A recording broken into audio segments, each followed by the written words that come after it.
easy, and there were always lots of hoops to jump through.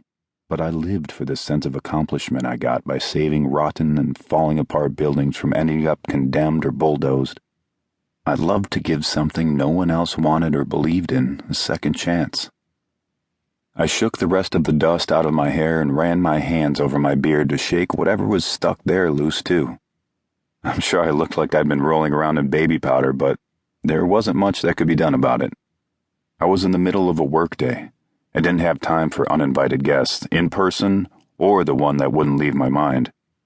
I already had enough distraction hounding me in the form of a lovely lady lawyer. My still aching thumb was proof of that. I stepped out of the hole in front of the house where the original door had long since been kicked in and rendered useless by squatters or trespassers, and immediately caught sight of a young brunette woman who was indeed very easy on the eyes and who was pacing back and forth on the dead lawn. Her arms were crossed over her chest, and she was moving in such an obviously agitated way that I knew whatever she was there to talk to me about wasn't going to be any fun. I cast a baleful look at the sign that was in the yard that had Fuller Construction on it, along with my name and number. It wouldn't have been too hard for her to figure out who was in charge of the project. I told myself that I needed to rein in my sour mood and forced what I hoped passed for a pleasant and professional smile on my face as I approached the woman. "Heard you might be looking for me. I'm Zeb Fuller. How can I help you today?" The woman paused in her tense pacing, and I watched her eyes go wide when they landed on me. I got that reaction a lot from both men and women, so it didn't surprise me. I was a big dude, really big, and the fact I had ink scrolling up both sides of my neck and across the backs of both of my hands often gave people the impression that I was a much bigger and much badder threat than I really was. The beard and the fact that I looked like I could level a house behind me with my bare hands obviously unnerved her. She uncrossed her arms and lifted a shaky hand to her mouth. It was my eyes turned to widen as the woman suddenly started to cry. Not silent, trickling tears either, but big, full-bodied sobs that shook her tiny frame from head to toe. I took an instinctive step forward, which caused her to immediately take a step back. I held my hands up in front of me to show I meant her no harm, and also took a step back, giving her some space. "Hey, you were looking for me. You're on my job site. I just came to see what I could do for you." I hated to see a woman cry. It killed me. Growing up, it had been me and my older sister and my mom.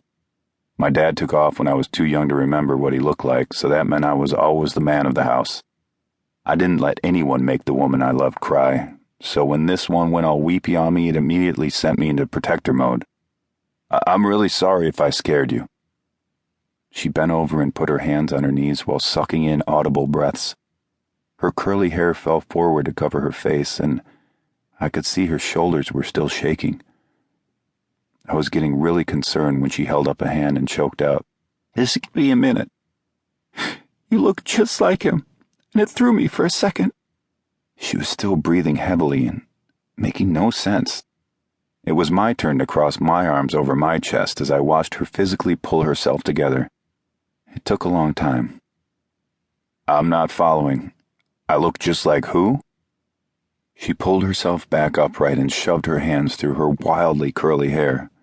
Her gaze raked over me from the top of my head to the tips of my worn work boots, and when she was done, she was shaking her head. Not typically the reaction I got when a woman checked me out, but I would take it if it meant the tears stopped. "I know I'm coming across like a lunatic, but I swear I'm not. It took me a couple of days to track you down since I didn't have a name or anything to go off of. You took me by surprise. I'm sorry for losing it on you like that. It wasn't the first impression I was hoping to make." I was already grouchy and impatient. I didn't have the time or patience to deal with the maze of words this woman was winding around me. "Lady, I don't know what you're talking about, and I have to get back to work sometime in the near future. This house isn't going to renovate itself. I need you to tell me what I can help you with, or I'm walking away." She cleared her throat and took a step closer to me. I could see her choosing the words she wanted to use very carefully as she told me, "My name is Echo Hemsley.